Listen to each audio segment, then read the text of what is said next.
where this championship and this paddock has very much become his focus in 2022. Is that a fair comment? I think there was probably a point where he felt that he warranted a better shot in GP, especially with the way that MotoGP's gone over the last few years, but it's seeming like everyone's got an opportunity to be on a good bike.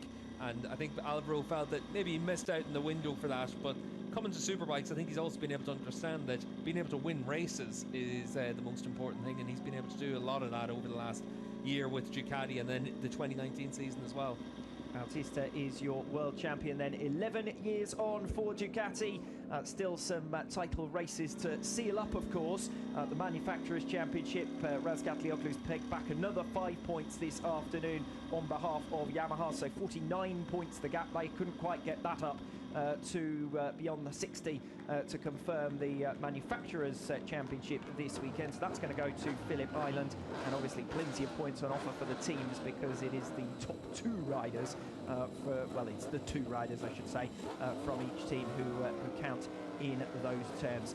Bautista making his way back in then as the world champion, and with the Spanish flag as well, and again following on from Carlos Checa 11 years ago. Making his way now towards Parc Fermé, where the reception is sure to be major as well, and his team straight on the scene to bring Alvaro Bautista in. The number 19 exchanged for the number 1. Alvaro Bautista will head to Phillip Island in less than a week's time as the world champion. Yeah, and very well deserved for Alvaro. It's going to be interesting to see what he says to Anthony down in pit lane as well. Obviously going to be a very emotional Bautista. You mentioned previously that people have been commenting and sort of knocking spots off Ducati and off the achievements to some extent of Alvaro Bautista. I said previously that I don't think the advantage for Ducati was as pronounced this season as it was 3 years ago. Other manufacturers have made steps forward to get on terms, particularly in terms of top-end speed, and Bautista didn't seem to have a major advantage down the start-finish straight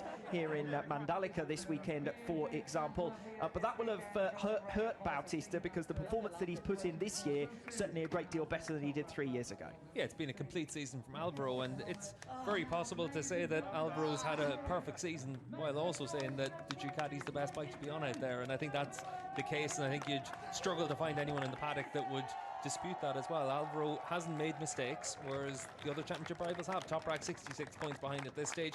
We've obviously seen crashes in Argentina, in Magny-Cours, the clash with Ray and Assen, the technical failure in Misano. There's a lot of points that have gone a begging for him, just like the crash in Donington for Bautista and the crash with Ray in Magny-Cours cost him points as well.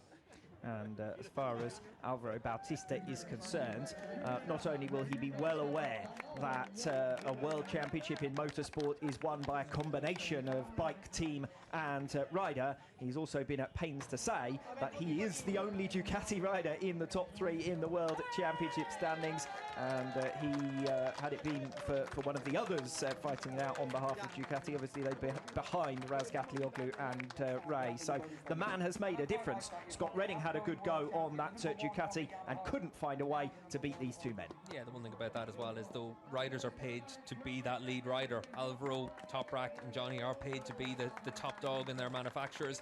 They've done what they're supposed to do. The second riders in those teams, if you look at it, Rinaldi, Locatelli and Lowe's, they're mirroring the performance of their teammates as well.